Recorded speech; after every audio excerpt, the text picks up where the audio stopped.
গত ২৪ ঘণ্টায় সারা দেশে ডেভিল হান্ট অভিযানে ১,৬৭৬ জনকে গ্রেফতার করা হয়েছে। আজ বুধবার পুলিশ সদর দপ্তর থেকে এই তথ্য জানানো হয়েছে।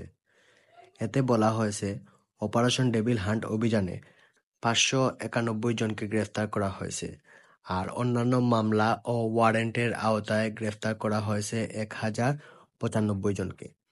অপারেশন ডেভিল হান্ট অভিযানে একটি বিদেশি পিস্তল, একটি চায়না রাইফেল, পুলিশের থেকে লুট করা ২টি এলজি, ৪টি ওয়ান শুটার গান, একটি ম্যাগাজিন, ৩ রাউন্ড গুলি, ককটেল ও ২টি ছুরি উদ্ধার করা হয়েছে।